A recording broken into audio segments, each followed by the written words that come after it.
اور تیسری چیز یہ نماز کا تحفہ عطا فرمایا. 50 نمازیں تھی.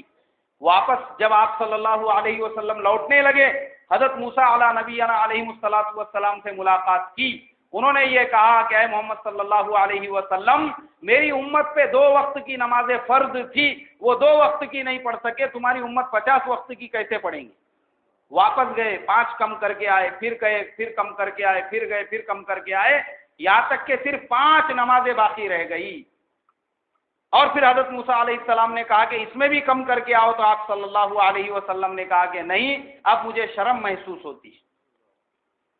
اور یہ تحفہ ہم کو ایسے ملا. اس لیے میرے بھائیوں، بزرگوں، دوستوں، اس کی قدر کرنا چاہیے کہ یہ تحفہ اللہ نے اپنے پاس بلا کر اپنے پیارے حبیب صلی اللہ علیہ وسلم کو دیا کہ ہماری زندگی میں یہ نماز ہونا چاہیے. ہمارے تمام مسائل کا حل اللہ تبارک و تعالیٰ نے اسی نماز میں چھپا کر رکھا. ہر چیز. آج مسلمان یوگا کے اوپر دماغی ٹینشن دور کرنے کے لیے ہزاروں لاکھوں روپیے خرچہ کر رہے ہیں، مگر اس کے باوجود پریشان حال ہے. لیکن جو مسلمان نماز پڑھنے والے ہیں، جو مسلمان اللہ کے آگے جھکنے والے ہیں، جو مسلمان اللہ کے آگے سجدہ ریز ہونے والے ہیں، نہ ان کو یوگا کرنے کی ضرورت ہے، نہ ایکسرسائز کے لیے کسی چیز کی ضرورت ہے، نہ ذہنی سکون حاصل کرنے کے لیے ضرورت ہے، اور نہ ہی چہرے پہ کوئی کریم لگانے کی ضرورت ہے. ایک مسلمان ایک جگہ کام کرتا تھا، اس کے ساتھ دوسرے لوگ بھی کام کرتے تھے، مگر وہ روزانہ اپنے منہ پہ جو ہے بہت پوچھارا مار کے آتے تھے، اچھے دکھنا بول کے منہ پہ پھنسیا نہیں آنا. وہ مسلمان کو بولے ارے بابا تیرے منہ پہ اتنی تراوٹ کیسا کیا رہتی، تو ایسا کون سا فیئرنیس کریم یوز کرتا؟ اس نے بولا میں صرف 5 وقت وضو کرتا، بولے روزانہ سادے پانی، اس لیے کہ ہمارے دین میں نماز فرض ہے. تو ہم ہر نماز سے پہلے 5 وقت وضو کرتے، اور ہمارے پیارے حبیب صلی اللہ علیہ وسلم نے ہم کو فرمایا کہ جو آدمی کثرت سے وضو کرتا ہے، کل قیامت کے دن اس کے وضو کے اعضاء 14ویں رات کے چاند کی طرح، یا ایک روایت میں ہے کہ سورج کی طرح سے چمکیں گے میدان حشر کے اندر. اور وہ وضو کے اعضاء دیکھ کر آپ صلی اللہ علیہ وسلم اپنے امتیوں کو پہچانیں گے. وضو کے اعضاء ایسے چمکیں گے. ارے وہاں تو بعد میں چمکیں گے، اللہ یہیں دنیا میں چمکا رہا ہے.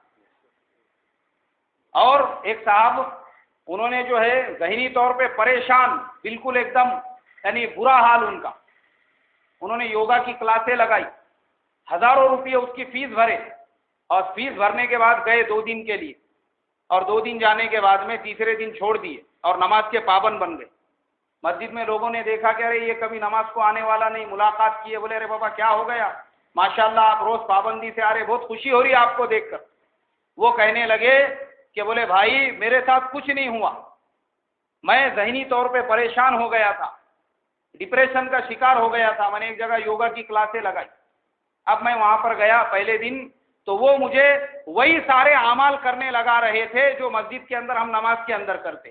جھکو، بولے جھک گئے، گھٹنوں کو پکڑو، اب گھٹنے کو پکڑے، اب کھڑے رہ جاؤ، کھڑے رہ گئے، اب پیر زمین پہ گھٹنوں کے ساتھ ٹیکو اور ناک زمین پہ رگڑو. تو بولے یار سالا اتنے پیسے دے کے کچھ فائدہ ہوا نہیں، اگر نماز کو پابندی سے جاتا تھا تو یہ سب پھکڑ میں ہوتا تھا اور ثواب بھی ملتا تھا، اور اتنے زندگی بھر کی جو نمازیں میری چھوٹی اس کا عذاب بھی نہیں ہوتا تھا اور اللہ ناراض بھی نہیں ہوتے تھے. اس لیے بولے میں 2 دن گیا، مہینے بھر کی فیس بھر کے، اس کے بعد سے گیا ہی نہیں، اور میں نے بولا نہیں اب نماز کی پابندی کریں گے. اور جب سے نماز کا پابند بنا ہوں، اللہ کے فضل و کرم سے دل کو سکون بھی مل رہا ہے، چین بھی مل رہا ہے، اور اطمینان بھی مل رہا ہے. تو میرے محترم بزرگوں، دلوں کا سکون، چین، اطمینان، گھروں کی ترقی، گھروں کی کامیابی، یہ تمام چیزیں اللہ نے نماز کے اندر چھپا کر رکھی ہے. اور وعدہ کیا ہے کہ روزی کی برکت کس کے اندر ہے؟ نماز کے اندر.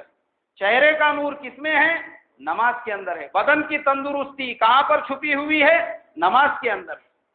ہر چیز کا جواب اللہ تبارک و تعالیٰ نے ہم کو دے دی. تو آج کی یہی وہ مبارک رات ہے جس میں یہ سارے تحفے اللہ نے